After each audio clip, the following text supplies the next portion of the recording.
Hi, I'm Scott Ware, the publisher of Radiance Magazine, which can be found at radiancemm.com, about all things consciousness raising. And I have with me today a very special guest that will also be appearing at the Conscious Life Expo 2021, Nick Pope. Say hello, Nick. Hi, yeah, good to be on the show, Scott. Thank you. Thank you for being here. And a lot of people know you. For those who don't, you ran the British government's UFO project from 91 to 94, where you researched and investigated UFOs, alien abductions, crop circles, and other strange phenomena, leading the media to call you the real Fox Mulder. Your government background and level-headed views have made you basically the go-to guy for the media, film and TV when it comes to UFOs. I know you're involved in a lot of different projects, which I saw on your website at nickpope.net. And you've consulted on a lot of alien-themed movies, TV shows. I know there was War of the Worlds, and I think there was Close Encounters, the 25th edition, something like that. Sure, and of course, various incarnations of the X-Files franchise. A lot of times when film and TV companies want a little bit of authenticity in terms of, well, how does government really do this? And what do they really think of this? They come to me. Well, and you were in charge of investigating hundreds of incidents. And to sort of cut to the chase in a sense, you came away with a sense of you don't believe there have been alien encounters with people on Earth, but you do hold open the possibility that they exist. Is that about right? Well, I certainly like to think of myself as skeptical but open-minded. And certainly I went into that particular job thinking it's all nonsense. Sure. And then I had a 3-year learning experience, essentially. And after meeting the witnesses, doing the research, delving back into the archive of case files, I came away with the sense that, look, this isn't all aircraft lights and weather balloons and hoaxes and crazy people. There's really something going on here. I didn't pretend to have all the answers. I probably came away with more questions. I didn't claim to have discovered any sort of smoking gun that proved any of this. But I guess if we had that, we wouldn't be calling it the UFO mystery. So my view is essentially that look, there's something going on here. I mean, all these people, whether it's the witnesses having these encounters, whether it's the military personnel embroiled in incidents which are often now, we learn, filmed on forward-looking infrared camera, tracked on radar. There's no smoke without fire with any of this. And also tying in with what you said about believing there's life out there. I mean, absolutely. How could one not? It seems every week there's a further step forward in the search, the quest. And indeed, some people believe that we've already found it. I mean, late 2020, the announcement about possible microbial life in the atmosphere of Venus. I mean, it's just one in a long string of stories that edge us closer and closer to first contact. Is there any file that was released with these big file dumps that actually did give you some pause? Yes, quite a few. I mean, we in the British government, we've declassified and released probably about 60,000 pages of documentation, quite a lot of which I wrote, by the way. But yeah, you came back and saw your name on some papers that were released. That was some nostalgia for you.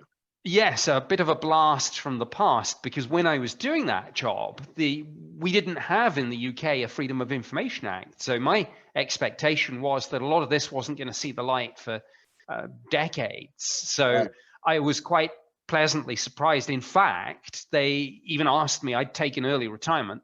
They even asked me to come back and make the official announcement, filming at the National Archives, which I gladly did. But some of those case files are quite extraordinary. And we're just really past the 40th anniversary of the Rendlesham Forest UFO incident. And the case file on that is fascinating because it's not only does it tell the story of how these multiple military witnesses had this close encounter, But it also tells the story of how there's physical trace evidence, whether it's radar, radioactivity levels taken. I mean, this wasn't lights in the sky, something landed. And afterwards, they investigated the landing site with a Geiger counter. And the Ministry of Defense, our scientific and technical specialists, said that the radioactivity levels seemed significantly higher than the average background. And that's not a debate that people are having. It's there in black and white in the declassified file. Sure. Let me ask you this.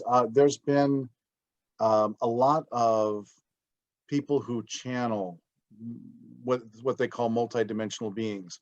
You have Bashar, you have Seth, Abraham Hicks. So a lot of people are under the belief or understanding or knowing, in some cases people have a deeper belief that as a knowing, that we are being assisted by different kinds of beings that are, let's just say, different from us. Do you subscribe to that? I keep an open mind. I mean, I'd love it to be true. Mm-hmm. I really would. I mean, I'm certainly not one of these people who would debunk any of this, because my goodness, the world would be far more interesting and fun with these sorts of visitors, this sort of presence, this interaction, whatever you call it. I mean, I think I do come at this from, I suppose, a rather more, some would say, academic or well, I was going to say scientific, but I'm not a scientist, but I suppose government. But a lot of people will be saying, "Oh gosh, this is the bad guy here." And if you see on the internet, sometimes it says Nick Pope's still secretly working for the government. I promise I'm not. But look, my point is, I come at it from a slightly different perspective, I suppose, than the UFO community. And my perspective is, well, I'd like to see something tangible. And by that, for example, I know that there may be constraints on what we can be given, and certainly there's a strong argument that we should be finding things out for ourselves and developing ourselves, evolving, in every sense of the word, rather than have the answers given to us on a plate. But there is that discussion about our free will being negated or being overridden, whereas people who are perhaps preparing themselves mentally, or maybe mentally is not the right word, but certainly in meditative states, to be able to receive them. You've seen the cartoons. There was a cartoon I saw recently that showed a UFO, an alien looking down, and there was someone that said fake news. Someone said, it's a plot by the whatever side of government, all these, and the aliens are saying to themselves, they're not ready yet, because there's all these beliefs that are already there in place that is telling the people what they're seeing, as opposed to seeing it first and then developing the belief. Does that make sense? Yes, it does. I mean, I come back to the point that I would still like something tangible, even if it's just a little taster, something to establish, I suppose, the bona fides of all this. I mean, for example, we have dozens, if not hundreds, I believe, of so-called major unsolved problems in mathematics, physics, computer science. Right. I mean, just give us one, just to show. I mean, my I suppose challenge is a little bit of a provocative word.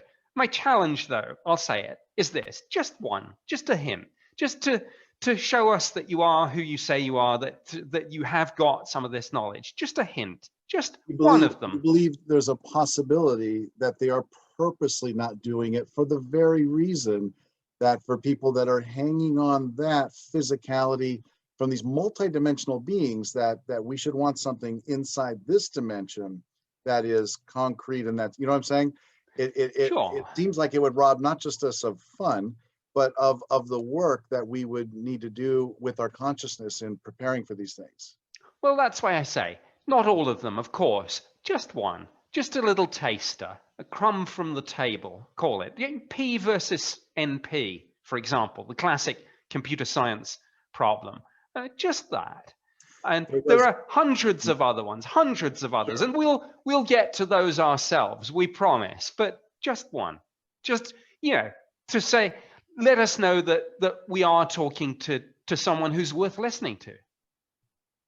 Well, and someone like me would say, I believe we are. I mean, Bashar is amazing. And he even mentioned once, I think it was him that said that there was a point where, no, it was someone else. They were taken on a ship and they said, I can't take you to where we're going unless you take this pill, because the vibrations, everything will destroy you otherwise.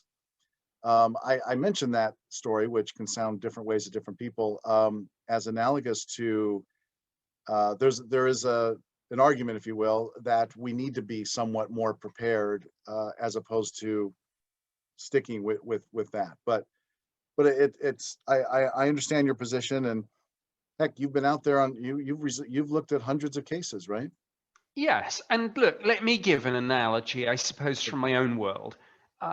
If one of the Western intelligence agencies was suddenly contacted by someone who said, look, I want to either defect or become an agent and pass you intelligence, somebody from Russia, somebody from China, we wouldn't just say, that's fine then. We would want some sort of proof that this person was who they said they were, and that they were in the position that they claimed to be. Not the crown jewels, but something. Just because otherwise, who's to say? There's misinformation, disinformation, wannabes, hoaxers. You have to have something. That's all I'm saying. That is objective proof instead of subjective proof, because a lot of people have subjective proof.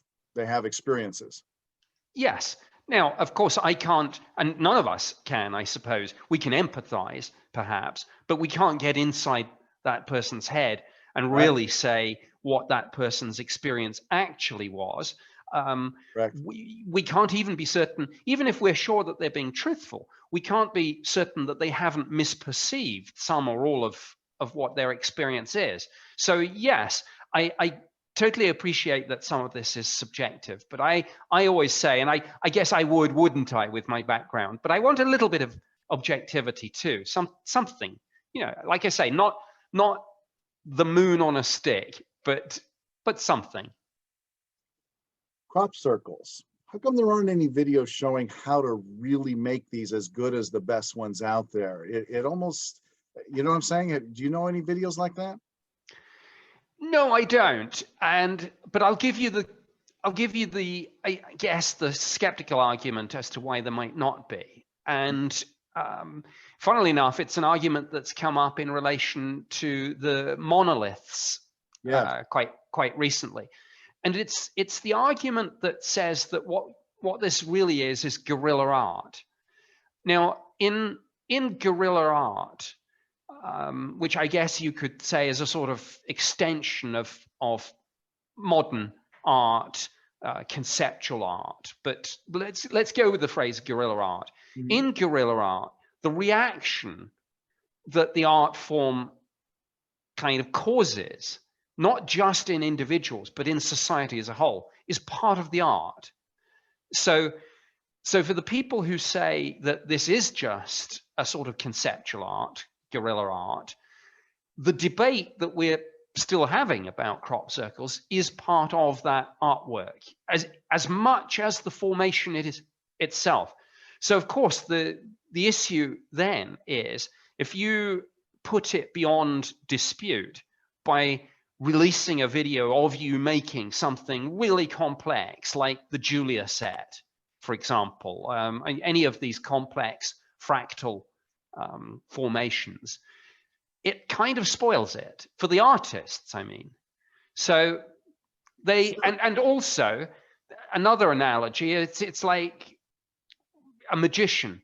If a magician does a great trick and you say to the magician, well, maybe it's real, but if not, just show us how you did it. Well, that's not the way it works. And they're not, magicians and guerrilla artists aren't necessarily here to prove things to us and for us just because we ask. Well, actually, any magic trick you can find somewhere. You can find it. There are people, not necessarily the originator of the magic trick, but people who figured it out, and they're putting it out there and sharing it with people. That's why it just seems interesting that in all these decades, no one that's not doing it, if it is people of Earth doing it, have figured out, even come close, short of, some awkward boards they're pressing on the crops, Yes, I don't think anyone's pretending that the two old boys, Doug and Dave, who put their hand up to a lot of this in the UK some decades ago now, I don't think anyone's pretending that they did all of it. I mean, clearly there were other people there. And look, again, I'm probably coming across as a horrible, evil debunker here, and I'm sure a lot of people are horrified that I'll be at the Conscious Life Expo and saying, well, this isn't a very spiritual New Age guy. But I think, look, we're all big enough to have a debate about this. And absolutely.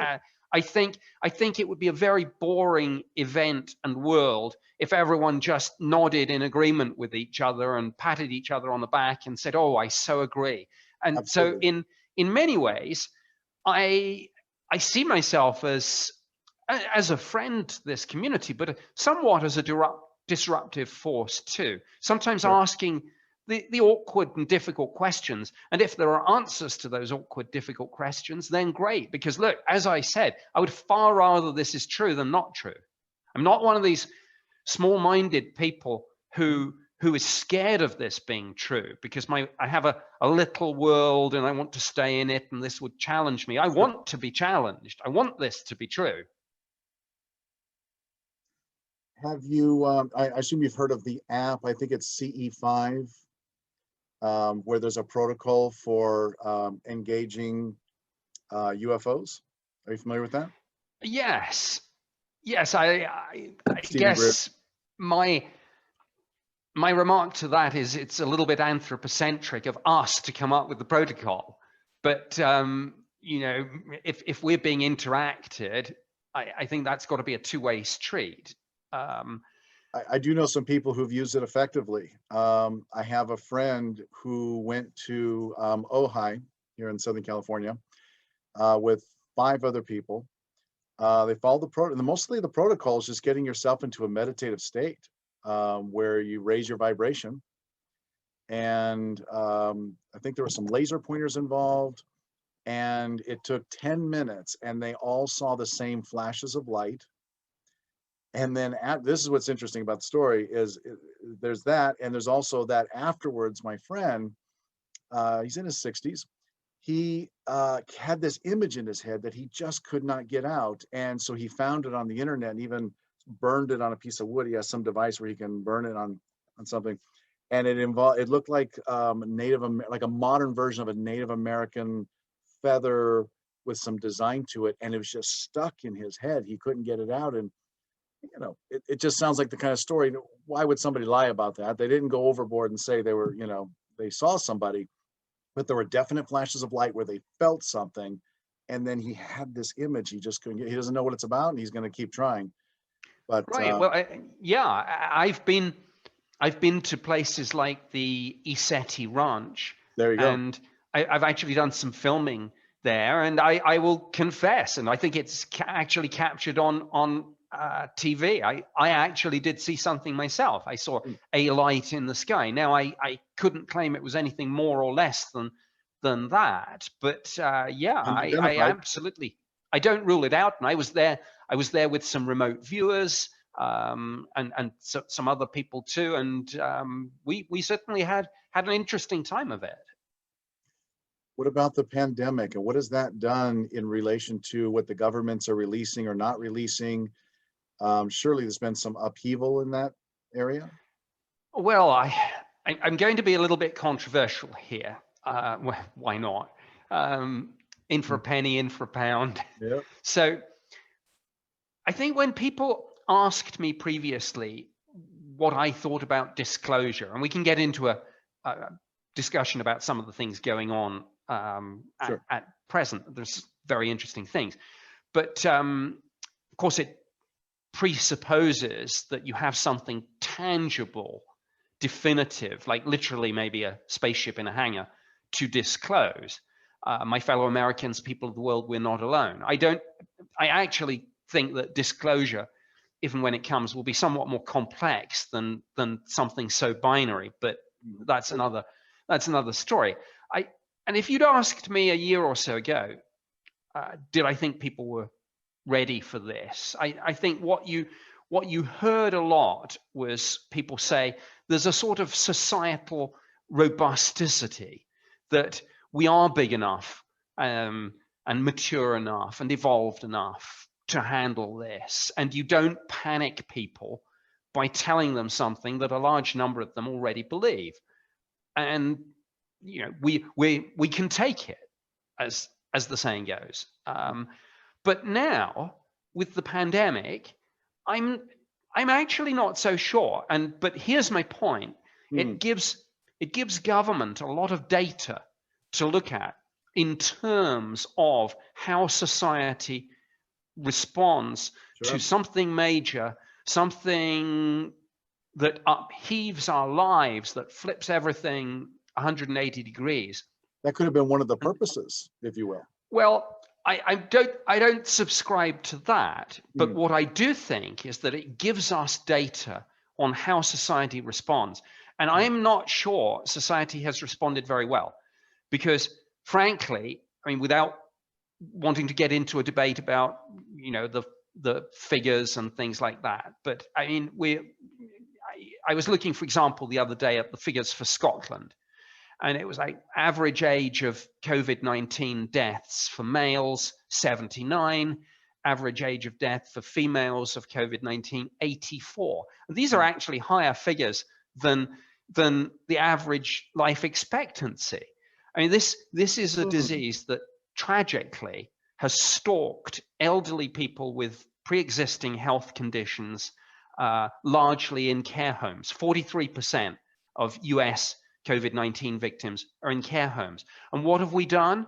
Have we targeted the resources and the care on protecting those people? No, we've just shut everything down. And we're now in a society of curfews and lockdowns and mask mandates, and the media, the public have consistently panicked. And look, one thing I know from my government service is people seldom make good decisions when they're panicking. So how does this segue into disclosure? Well, I think if government asks itself, are the people ready for this paradigm busting, game-changing revolution? Then maybe with COVID-19, the answer is, well, I'm not sure they are anymore, because look how panicking and hysterical everyone has gotten, when frankly, most people aren't at serious risk of hospitalization and death, and yet they're running around as if they are. They're running around as if we're in the bubonic plague here, and we're not. Well, if you do believe there are intelligent races of beings out there, the other part of it is it's more or less believe that by a lot of people that it's up to them, not up to governments, whether things will be disclosed, but up to them. And the whole thing about free will comes into it when you believe that. So well, I do agree with that, and I certainly think that again, depending on what there is to be disclosed, I would love it if essentially the extraterrestrial presence, if that's what we're dealing with, goes over the heads of government and elected leaders, and around other places in the world, unelected leaders, and just goes straight to the people. Well, and what if they were so savvy that they made it so that people who were elevating their vibration and did have a good relationship between their heart and their mind, those are the people that they are revealing themselves to through channelings and whatnot? That would be pretty slick. It would be slick, but I would have a problem with it, because it's a sort of elitism. Really? And yeah, going to the cognoscenti, going. Oh, no. It could be any. You could go to a village and the poorest people, but or there's a beggar, or there's somebody who's just a master. A lot of masters, a lot of very enlightened people in this world could be who's a lot of people would just walk past. I get that, but I think my concern would be that if there's talk of those people, for example, who are attuned, those people who through ability or study have raised themselves to another level, and my question always is, yes, but what about everyone else? What about the Everybody has other? the option. They have the free will. Absolutely. It's right there. Okay, Anyway, yeah. but You mentioned before we started talking, you mentioned something about this Navy briefing. Can you get into that? That's just been released. sure. I mean, literally in the last 3 years, we've seen this subject come out of the fringe and into the mainstream. And what's been driving it is a number of separate but connected stories. I think the thing that kicked it off was a story that the New York Times broke on December 16th, 2017, where literally on the front page, they said that after years of denial that there was any official interest in this or any program, that the Pentagon did have a program called ATIP, Advanced Aerospace Threat Identification Program, and it was looking, despite that name, which makes it sound like next generation aircraft, missiles, and drones, what they were really looking at was UFOs. And we saw, as part of that New York Times story, which was quickly followed by the Post, Politico, The Hill, so all the mainstream establishment media suddenly bought into this and said, hey, this isn't crazy stuff after all, it's real. And finally the government's confirming this. So we saw those 3 videos of US Navy jets chasing UFOs. This was taken on forward-looking infrared camera, and there's no dispute about this. You can see those videos. The Department of Defense put them up on their own website, and the current position is, yes, this is real, and no, we don't know what it is. So we have that. Then, of course, Congress wanted to know what was going on because they, like everyone else, had been told we're not doing this. And then they read in the Times, oh, yes, we are.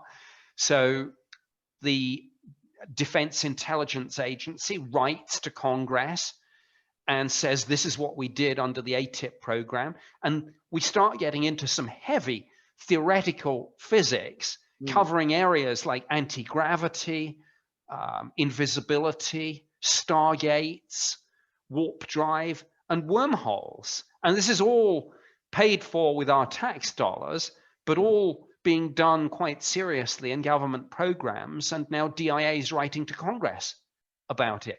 There have been congressional briefings.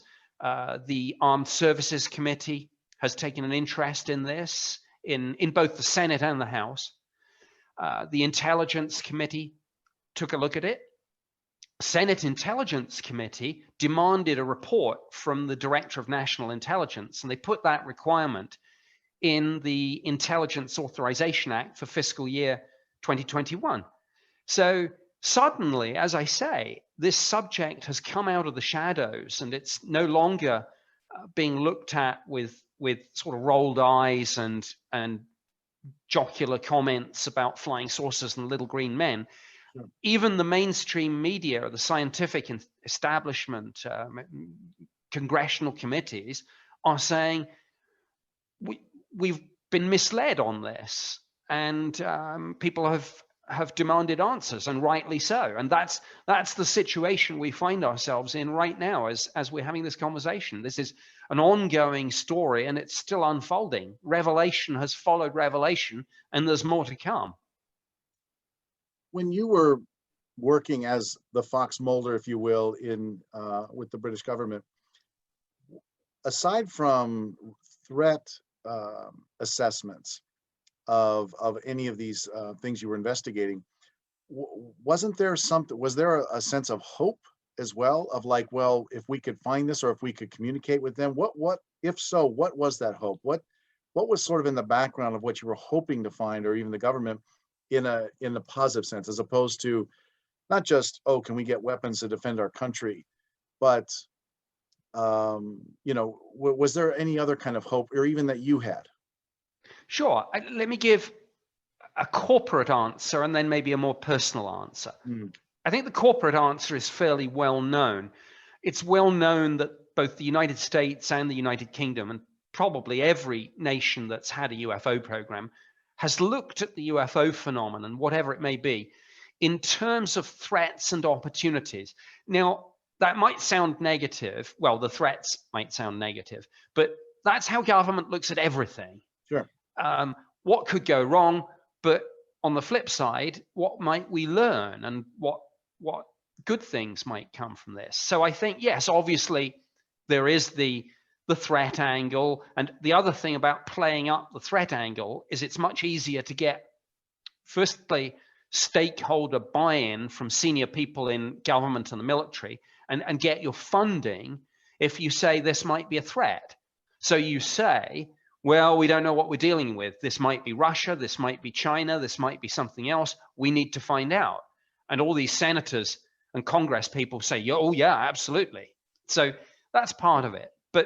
But there's a very interesting declassified British Ministry of Defense document that talks about the opportunities. And in a nutshell, it says we could use this technology if it exists, not just for weapons, though they did mention that, of course, but really for the technology that will take humankind to the stars. That's what we really want. And when the DIA wrote to Congress about all this, I mentioned those papers, advanced theoretical physics on things like anti-gravity and other things.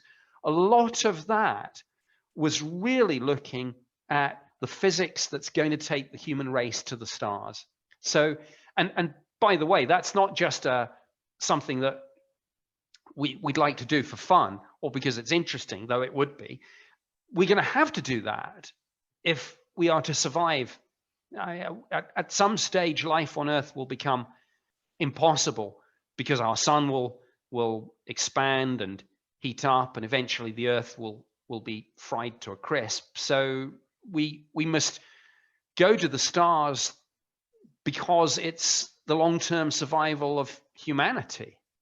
And if the UFO phenomenon can give us, whether it's given to us or whether we figure out that for ourselves, going back to the discussion we had earlier in our conversation, but if any of this can deliver us that technology and enable us to travel not just to the moon and Mars, but to other star systems, to explore, to interact with other civilizations, to learn, and perhaps one day ourselves to teach, then great.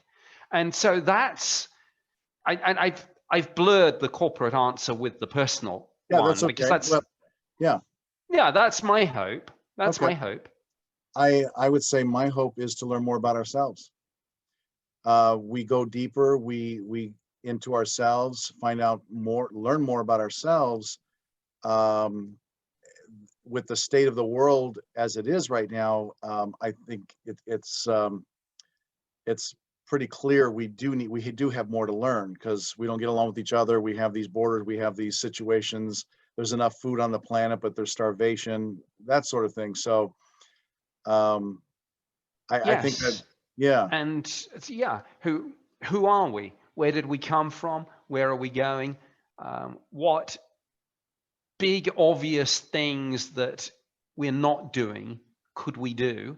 And in terms of, again, like I say, not necessarily believing that all the answers should just be spoon-fed to us, because I think then that's detrimental to our learning and evolution. But if there are opportunities for us to learn and develop by looking at how other civilizations have evolved, and maybe finding out how some of those civilizations have avoided some of the problems that we're currently facing, then those are the sorts of things that I'd be interested in finding out.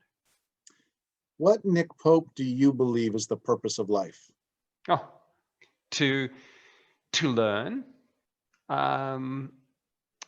to help other people where we can, but also I'm going to give an answer. I don't know if this is the usual answer, but it's my answer. Part of it should be to have fun.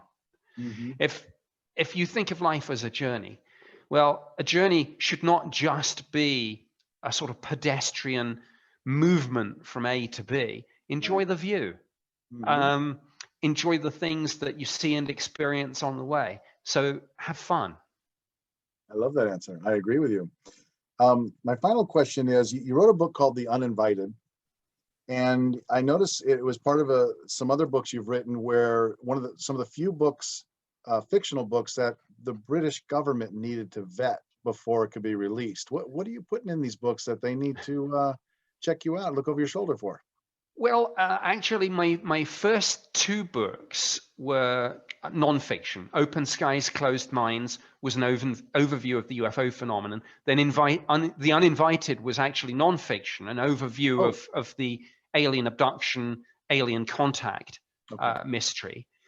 I then wrote another nonfiction book on the Rendlesham Forest case. I teamed Mhm. up with two of the military witnesses, and we wrote Encounter in Rendlesham Forest. Now, those books, of course, had to be security vetted by the government because, of course, I had written them using knowledge that I had acquired officially while working for the government. So I had to be careful that I didn't inadvertently divulge any classified information. But Mm. I've written fiction too, and even there, I've written two sci-fi novels, Operation Thunderchild and Operation Lightning Strike, and a thriller, a spy thriller, um, action thriller called Blood Brothers. And even those fiction books have had to be cleared. And again, it's because occasionally it's difficult to, as a writer, to remember what's coming from my imagination and what's maybe coming from something that I've picked up from within government. And I'm not a whistleblower. My security oath binds me for life, and I take it seriously.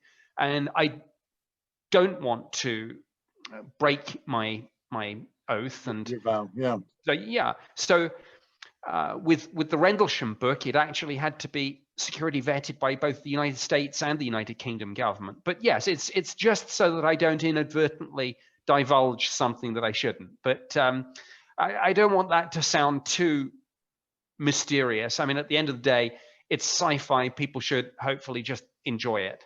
Sure. Well, actually, one more question. What would you share with people about your work that that they can take away? You know, even with your skepticism and whatnot, it sounds like a sense of fun for sure.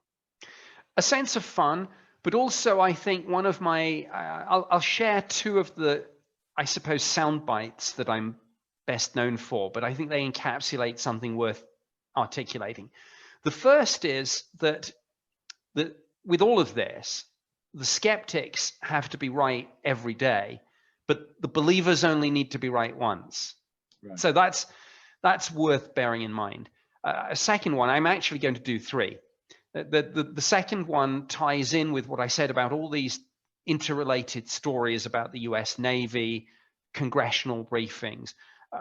2 or 3 years ago, the sorts of people that went to conferences and conventions might have regarded themselves, or rather worried that maybe some of their family, friends, work colleagues would regard them as those crazy people who are interested in that sort of stuff.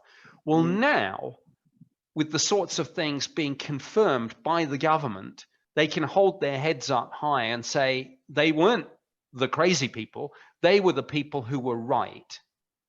They were the ones who were ahead of the curve on this. And now they are the people who should be listened to. Hey, I remember John and Jill or whoever, they were talking about this 3 years ago, before it was fashionable, before it was in the Times and the Post. Maybe they're worth listening to.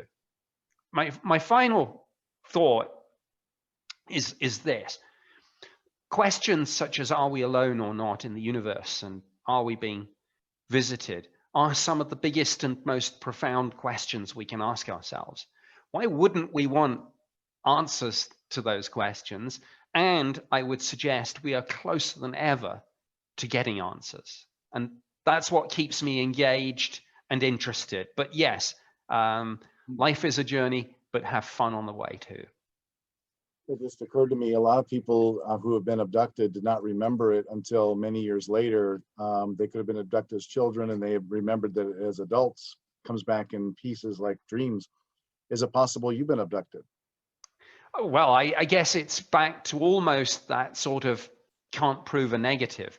I mean, you can't disprove that every single person on the face of the planet might have been for some part of some process that we can only guess at, and the only people that can break through the screen memory or the memory block or whatever it is are the handful of people who do remember this, and some through regression hypnosis, some through interacting with other people, and some maybe through dreams. But so who knows? Who knows? Sure. Never say never. Good for you. Thank you, Nick, for doing this interview. For people who want more information, they can go to nickpope.net and also to purchase any of those books. Thank you for doing this interview, Nick. I appreciate it. Well, thank you. We've covered a very wide range of absolutely fascinating topics, and actually, I'm pleased to say ones that I don't often get a chance to delve into. So thank you. You're welcome. And we'll see you at the Conscious Life Expo, February 2021. I'm very much looking forward to it. All right. Take care. Thank you. You too. Bye now. Bye-bye. And thank you all for watching.